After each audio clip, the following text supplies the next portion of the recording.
समय के साथ में ग्रह परिवर्तन करते हुए कई बार अपनी स्थितियां ऐसी बदल लेते हैं जिससे आपको कुछ अच्छे और कुछ बुरे दोनों ही तरह के प्रभाव देते हैं। जरूरी नहीं हमेशा परिवर्तन बहुत बुरे ही प्रभाव लाए, जरूरी नहीं परिवर्तन कोई ग्रह कर रहा है तो हमेशा अच्छे ही प्रभाव लाएगा।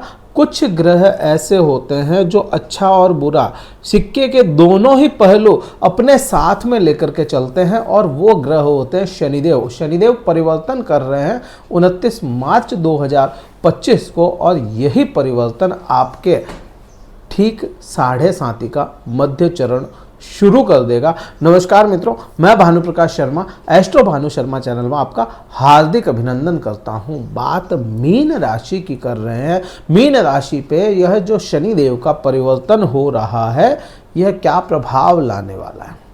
सबसे पहले शनिदेव को समझना पड़ेगा शनिदेव क्या है और कैसे कार्य करेंगे। शनिदेव न्याय के देवता हैं। शनिदेव करियर स्टेबल करवाने वाले देवता है, करियर के स्वामी हैं शनिदेव, क्योंकि काल पुरुष की कुंडली में शनिदेव को 10वां भाव मिला, और 10वां भाव ही कर्म का भाव है। और आप क्या कर्म कर रहे हैं उसी से तो आपका करियर देखा जाएगा। आपका कर्म अगर अच्छा है तो मान सम्मान इज्जत पैसा रुपया सब मिलता चला जाता है। आपके पराये भी अपने हो जाते हैं अगर मान सम्मान है, पैसा है, रुपए है, करियर आपका सही है। और अगर करियर सही नहीं है तो अपने भी पराये हो जाते हैं। शनिदेव को ही देरी का कारक माना गया, क्योंकि शनिदेव 9 ग्रहों में सबसे ज्यादा कोई स्लो चलने वाला है ग्रह तो वह शनि ही है। 2.5 साल एक राशि में विराजमान रहते हैं और वहीं से अच्छे बुरे प्रभाव लेकर के आते हैं। शनिदेव ही वो ग्रह हैं जो 30 साल में पूरा साइकिल अपना कंप्लीट करते हैं। मतलब आज मीन राशि में परिवर्तन कर रहे हैं तो आने वाले 30 साल बाद ठीक इसी परिस्थिति में होंगे। गया जो 30 साल पहले ठीक इसी परिस्थिति में थे शनिदेव। 30 साल लगाते हैं पूरा 9, आप देखिए 30 साल लगाते हैं 12 ही भावों को वापस वहां पे आने में। तो शनिदेव का इम्पैक्ट धीरे होता है लेकिन प्रभावी होता है। शनिदेव का इम्पैक्ट स्लो आएगा, कभी कभी एकदम से ऐसा नहीं है आया और ऐसे कर दिया काम, नहीं। शनि का काम ऐसा नहीं है। शनि बहुत स्लो चलते हैं, उसके प्रभाव भी स्लो होते हैं, इसलिए कहा जाता है शनिदेव देरी के कारक हैं। शनिदेव देरी के कारक हैं, और वही देरी के कारक आपके खुद राशि में, खुद लग्न में, मीन राशि में आ रहे हैं। अब यहां पे ये चीज तो अपने को शनिदेव की समझ में आती है। आपके लिए शनिदेव क्या है? शनिदेव मीन राशि वाले जातकों के लिए मित्र ग्रह तो नहीं है, कम से कम ये तो बात अपने को बहुत क्लियर है, मित्र नहीं है। लेकिन शनिदेव का एक ये भी आप समझिए, क्योंकि न्याय के देवता हैं शनिदेव। शनिदेव का बेसिक नेचर क्या है? न्याय करना। शनिदेव का बेसिक नेचर क्या है? चीजों को होल्ड पे डाल देना। कभी शनिदेव अचानक नहीं देते ना, तो होल्ड पे डालते हैं, देखते हैं, परखते हैं, फिर उसका रिजल्ट देते हैं। अपन कहते हैं ना, रुको देखो और चलो, वही तो शनिदेव का प्रभाव होता है। रुकना है, देखना है, समझना है और फिर आगे बढ़ना है, ये शनिदेव का होता है। अब शनिदेव लग्न में आएंगे, आपके राशि में आएंगे। अब यहां कब आ रहे हैं? 29 तारीख को, और 2.5 साल तक यही रहेंगे। और उससे पहले देखो राहु ग्रह जो है ना, वो यहां पे पहले से विराजमान है। राहु का प्रभाव आप पे क्या रहा? 7:30 का, जब 7:30 कब शुरू हुई थी, मुझे तारीख याद आती है, जनवरी 17 तारीख 2023 में 7:30 शुरू हुई थी आपकी। ठीक उसके 1 साल तक आपको है ना 7:30 का बहुत बड़ा इंपैक्ट नहीं आया। लेकिन जैसे ही यहाँ पे राहु गोचर कर गया, उसके बाद में आपको इसके प्रभाव देखने को मिले थे। और प्रभाव क्या आया? भ्रमित हो गए आप अपने कर्म को लेकर के, अपने आप को लेकर के, अपने रिलेशंस को लेकर के भ्रम की स्थिति आप में आ गई। थोड़े से लोगों की नजरों में आप थे नहीं, लेकिन लोगों की नजरों में मतलबी बन गए। ऐसा कुछ हुआ आपके साथ में। ये सारा इंपैक्ट राहु का था, प्लस 7:30 की शुरुआत का इंपैक्ट था। अब यहां पे क्या होना है कि यही राहु विराजमान रहेंगे शुरुआती दिनों में, शनिदेव जब परिवर्तन करेंगे। लेकिन परिवर्तन का इसका भी ये भी समझो, शनि और राहु को अमूमन कहा जाता है कि प्रेत दोष बन रहा है, पिशाच दोष बन रहा है, या इस टाइप के कुछ दोषों का नाम लिया जाता है। क्या वो इतना इंपैक्टफुल होगा आप पे या किसी पे भी, वो भी अपने को समझना पड़ेगा। क्योंकि जब भी कोई ग्रह परिवर्तन करता है तो वह या तो 0 डिग्री से करेगा, या तो 0 डिग्री से करेगा, नहीं तो राहु केतु है वह परिवर्तन करेंगे, वो भी 0 से करेंगे, लेकिन ये चलेंगे उल्टे और दूसरे ग्रह चलेंगे सीधे। क्योंकि राहु केतु हमेशा वक्री चलते हैं, तो 0 से 29 जाएंगे, 0 से 1 नहीं जाएंगे। दूसरे ग्रह जैसे शनि मंगल वगैरह ये कोई भी ग्रह है तो ये 0 से 1 जाएंगे। अब शनि देव परिवर्तन करेंगे, उस दिन 0 डिग्री पे होंगे, और राहु ग्रह जो है उल्टे चलते हुए आज की कंडीशन जो है वो 3 डिग्री पे है। तो मतलब कोई भी ग्रह को परिवर्तन लाने के लिए, प्रभाव लाने के लिए, परिवर्तन नहीं प्रभाव लाने के लिए आप पे कम से कम 4-5 डिग्री का होना चाहिए। अब शनिदेव 4-5 डिग्री के होंगे तो वो समय क्या होगा, मई महीना, और मई महीने में राहु 0 डिग्री होकर के परिवर्तन कर जाएंगे, तो आप पे उसके प्रभाव वैसे आएंगे नहीं। ये जो दोष बना ना, इसका दोष का भी बहुत बड़ा प्रभाव नहीं है। अब ये जो प्रभाव है, शनि के प्रभाव कब आना शुरू होंगे, अच्छे बुरे जो भी प्रभाव, वो मई महीने से ही आना शुरू होंगे, क्योंकि उसी समय शनिदेव प्रभावी होंगे। एक चीज तो ये हो गई। दूसरा, शनिदेव को देखो, शनिदेव कहाँ है, आपके लग्न में है। शनिदेव कारक क्या है, देरी के। शनिदेव क्या कारक है, न्याय के। झूठ फरेब पसंद नहीं शनिदेव को। अब इस समय में, क्योंकि देखो जब भी बात करते हैं ना, कोई भी ग्रह, कोई भी लोग बात करते हैं ना, तो वो कहते हैं कि भाई 7.5 की शुरुआत की बात कर लेते हैं, अंत की बात कर लेते हैं, मध्य की बात नहीं करते हैं, मध्य का समझाते नहीं अच्छे से कोई, और ये मध्य का समय ही बड़ा संशय वाला होता है। अब मध्य में क्या होता है, मध्य में आता है जीवन में आलस्य। आलस्य बहुत आता है। जब भी आप बात करो ना, तो मध्य चरण में आलस्य बड़ा आता है, और ये मध्य चरण ही मेन होता है जिसमें इंसान है ना अपनी पुरानी उलझनों को सुलझाने के लिए इतना परेशान हो जाता है कि वो उलझने सुलझती नहीं है और ज्यादा उलझ जाती है।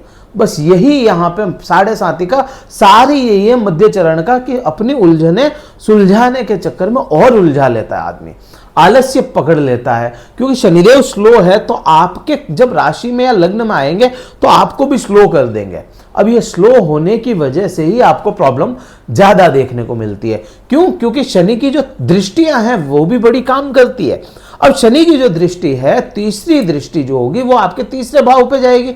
तीसरा भाव क्या है आपके लिए, सामाजिक दायरा। आपका सामाजिक दायरा समझ लो, सोशल लाइफ समझ लो, आप लोगों से क्या मिल रहे हैं, कैसे मिल रहे हैं वो समझ लो, आपका दिखावा समझ लो। आपके कहीं ना कहीं मैं कहूं कि ये वो भाव है जहां आप अपने आप को रिप्रेजेंट कर रहे हैं, वो भाव है। वहां पे शनि जैसा इंसान या शनि जैसा ग्रह देखेगा तो आपको पहले तो आलसी बना देगा, ये तो अपने आप की प्रेजेंटेशन खराब कर देगा, आपकी सामाजिक लोगों से मिलने नहीं देगा, सामाजिक स्तर आपका तोड़ने का काम करेगा। यहाँ पे ये चीज होती है। अब यहाँ पे ये चीज बन रही है तो क्या हुआ, मेन जड़ पकड़ी आलस, मेन जड़ पकड़ी उलझने सुलझाने के लिए। अब आलस्य की वजह से यहां पे प्रॉब्लम करोगे, और ये प्रॉब्लम होगी तो आप और ज्यादा परेशान होगे। तो ये चीज भी बन जाती है। कैसे ठीक किया जाए इसको, यहाँ पे तो समझ में आया आलस्य नहीं करना है, काम आया हाथों हाथ आया हाथों हाथ करना है, लेकिन यहाँ पे क्या करोगे। देखिए ये भाव होता है तीसरा भाव पराक्रम का, पराक्रम का भाव है। अब यहाँ पे इस चीज को अब इसको थोड़ा सा और समझें कि आपने जब 7.5 की शुरुआत थी, पहला चरण था, उस समय शनि की जो तीसरी दृष्टि थी वो आपके दूसरे भाव पे थी। दूसरा भाव क्या, धन है, ठीक है, संचित धन हो गया, आपकी वाणी हो गई, आपका कुटुंब हो गया, आपके पूर्वज हो गए, पूर्वजों से या पैतृक संपत्ति हो गई, पिता से मिलने वाली चीजें वगैरह। तो ये सब चीजें जो थी ना, यहाँ के प्रभाव आपको बहुत अच्छे नहीं देखने को मिले। क्यों नहीं मिले, क्योंकि शनिदेव है ना मेष राशि में नीच होता है, तो यहाँ पे दृष्टि थी। बट यहाँ आज की कंडीशन अगर समझे तो शनिदेव की तीसरी दृष्टि जो होगी वह होगी आपके पराक्रम भाव पे। यहां पे राशि कौन सी बनती है? यहां पे राशि बनती है शुक्र ग्रह की। शुक्र ग्रह क्या है? मित्र हैं शनिदेव के। तो यहां पे है ना आपके फैसले जो होंगे वो अगर रुक के सोच के और समझ के लिए जाए तो वो फैसले अच्छे हो जाएंगे, उसकी वजह से आपको आराम मिल सकता है। मतलब किसी भी प्रकार का डिसीजन लेना है, किसी भी प्रकार का कोई फैसला करना है, बड़ा फैसला, तो सोचो समझो, एक राय लो किसी से, फिर आगे बढ़ो, तो आपको ये 7.5 में यहां से परेशानी देखने को नहीं मिलेगी। एक तो ये चीज हो गई। दूसरा, समर्पण बहुत बड़ी भावना है। शनि की 7.5 में समर्पित हो जाना ही अपने आप में एक बहुत बड़ा उपाय है, या धैर्य।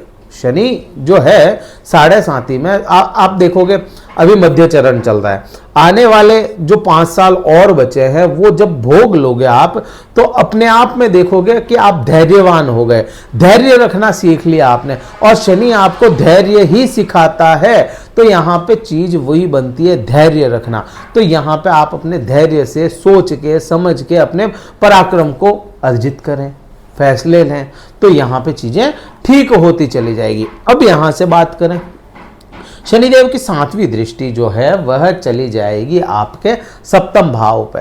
7वां भाव क्या है? व्यापार है। मेरी बात को समझो, ये भाव पति पत्नी का तो है ही, लेकिन ये भाव व्यापार भी है। यही भाव आपके धार्मिक क्रियाकलाप जो करते हैं, जैसे हवन हो गया, पूजा पाठ हो गई, वो यहां से देखी जाती है। तो ये भी चीज हो गई। अब यहां पे देखो, शनिदेव मेहनत के कारक हैं, व्यापार में मेहनत अधिक करवाएंगे। यहां पे मैं ये नहीं कह रहा कि पति पत्नी में झगड़ा लगवा देंगे या पति पत्नी में बहुत कुछ हो जाए, नहीं। प्रैक्टिकली समझो इसको कि भाई मेहनत के कारक हैं और व्यापार का भाव है, दृष्टि यहीं पे डालेंगे, दृष्टि यहां पे भी है। व्यापार करोगे तो क्या करना पड़ेगा अपने को? किसी प्रकार के डिसीजन लेने पड़ेंगे। व्यापार करोगे तो क्या करना पड़ेगा? सामाजिक होना पड़ेगा। अब यहां पे, यहां की जड़ क्या थी? आलस्य। इसको त्याग करके यहां पे कार्य किया आपने, अपने आप को सामाजिक बनाया। सामाजिक बनाया तो व्यापार मिलता चला जाएगा। सीधी सी बात है कि अपने आप को यहां से चीजें ठीक करनी है, और जड़ क्या है? केवल यही जड़ है यहां पे। तो यहां से आपको व्यापार में वृद्धियां दे सकता है शनि, यहां पे यही बनता है। अब धार्मिक हो जाना, धर्म के प्रति समर्पित रहना, यह भी कहीं ना कहीं शनि को समझ में आता है। और धर्म क्या है? जरूरी थोड़ी है कि धर्म आप जो आप रिचुअल्स फॉलो कर रहे हैं वही धर्म है, नहीं। धर्म आपका, जैसे एक पिता का पुत्र के प्रति, एक पुत्र का माता पिता के प्रति, एक पिता का पुत्रियों के प्रति, एक पुत्री का अपने पिता और माता, कोई माता है तो उसका अपने बच्चों के प्रति, कोई पुरुष है तो अपनी पत्नी के प्रति, यही तो धर्म है ना। इनको है ना ईमानदारी से निभाते चले जाना, ये धर्म है, और इससे आपको काफी हद तक आराम मिलेगा। अब शनि की 10वीं दृष्टि देखते हैं। शनि की 10वीं दृष्टि जो है आप काउंट करोगे कर्म भाव पे जाती है। अब काल पुरुष की कुंडली में कर्म भाव शनि को ही मिला, लाभ भी शनि को मिला। इसलिए कहा जाता है कि शनि की 7.5 का मध्य चरण हमेशा मेहनत करवाएगा और अंतिम चरण जो होगा वो लाभ दिलवाएगा, क्योंकि शनि की 10वीं दृष्टि मध्यम चरण में यहां पे, और अंतिम चरण जो दूसरे भाव से बनता है यहां पे जाती है। तो शनि यहां पे आपसे अब क्या करवाएंगे? अधिक मेहनत करवाएंगे अपने लिए, अपने काम के लिए, अपने करियर के लिए आपसे मेहनत करवाने। इसका प्रभाव यही आना है। मैं बहुत बड़ी हवाई बातें नहीं कर रहा कि ऐसा ऐसा हो जाएगा, नहीं। आपको मेहनत आपको करनी पड़ेगी, कर्म आपको करना पड़ेगा, और कार्य से ही आपकी चीजें बनेगी। फिर वही चीज है, जड़ कहाँ है? यहाँ पे। उसका प्रभाव यहाँ से अपने सोशल लाइफ, यहाँ पे व्यापार, और आपका करियर सेटल कर देगा शनि। तो यही तो चीज है, मान सम्मान भी दिलवाता है। अब यहाँ पे सबसे बड़ी बात क्या है? इस दृष्टि में सबसे बड़ी बात आप समझो, यहाँ पे मिलेगा आपको 100% फायदा। फायदा क्यों मिलेगा और कब से मिलेगा? बृहस्पति ग्रह, गुरुदेव बृहस्पति 14 तारीख को, 14 मई को परिवर्तन कर रहे हैं, और परिवर्तन 14 मई को यहां पे करेंगे। अभी कहां पे? सोशल लाइफ में। तो शुरुआत के दिनों में सोशल लाइफ से दिक्कत नहीं है, परिवर्तन करेंगे, फिर बाद में सोशल लाइफ को भी संभालना पड़ेगा आपको। अब यहां पे इसके स्वामी कौन है? बृहस्पति, मीन राशि के। शनि कहाँ चले गए? मीन राशि में ही। शनि की 10वीं दृष्टि धनु राशि पे। धनु के स्वामी कौन? बृहस्पति। बृहस्पति की 7वीं दृष्टि कहां पे? धनु राशि पे। अब कोई भी ग्रह अपनी ठीक राशि के सामने बैठा है, शुभ ग्रह है, लग्नेश है, अपनी दूसरी राशि को देख रहा है, तो उसके प्रभाव में वृद्धियां करवाएगा। तो करियर तो कम से कम आपका यहां पे अच्छा होना है। मान सम्मान शनिदेव देंगे नहीं, लेकिन बृहस्पति छोड़ने भी नहीं देंगे, तो वो भी चीजें बन जाती है। तो यहां पे चीजें बहुत सी है। हाँ, अगर अपने आप को संभाल लिया जाए, अपना बिहेवियर संभाल लिया जाए, समर्पित हो जाए जिस भाव को शनि प्रभावित कर रहे हैं, तो आपको प्रभाव भी अच्छे मिल जाएंगे। हाँ, बृहस्पति आपका हाथ पकड़ के चलने वाले हैं, और कहीं ना कहीं बृहस्पति की 9वीं दृष्टि राहु को संभाल लेगी। तो आने वाला समय मई महीने के बाद में तो काफी अपने को उज्जवल दिखता है। यह वीडियो काफी कुछ मैंने बताया, लेकिन 10, 12 मिनट, 15 मिनट में बहुत कुछ नहीं बताया जा सकता। आने वाले समय में और भी वीडियोस लेकर के आएंगे। तो आने वाले वीडियोस देखने के लिए इस वीडियो को तो शेयर कीजिएगा, लाइक कीजिएगा और सब्सक्राइब जरूर कीजिए चैनल को, ताकि आपके सामने पॉपअप हो जाए नया वीडियो आते ही। तो ये करना है आपको। और अगर कुंडली विश्लेषण करवाना चाहते हैं, उससे पहले उपाय, अगर उपाय कुछ करना चाहें, शनि की 7.5 है, तो शनि की 7.5 में सबसे अच्छा उपाय है शनिदेव के बीज मंत्रों का जाप करना। क्योंकि बीज मंत्रों के जाप से जो साउंड निकलेगा, साउंड फ्रीक्वेंसी से आपको कहीं ना कहीं आराम मिलेगा। एक तो ये बीज मंत्रों का जाप करना। और कुछ पात्र कोई लोग हों जो डोनेशन करना चाहते हैं, तो डोनेशन भी कर सकते हैं। वो आप देख लीजिए कहाँ पे आपको डोनेशन करना है, गलत जगह नहीं लगे, बस उतना ध्यान आपको रखना है। ये चीज कर सकते हैं। अब बात करूं कुंडली विश्लेषण। ये तो बात मैंने गोचर की कर ली। अगर कुंडली विश्लेषण करवाना चाहते हैं तो डिस्क्रिप्शन में कार्यालय के नंबर दिए हुए हैं, व्हाट्सएप मैसेज द्वारा संपर्क करके अपना स्लॉट बुक करवा के मुझसे बात कर सकते हैं। इस वीडियो में तो इतना ही बात करेंगे। जय हिंद, वंदे मातरम, भारत माता की जय।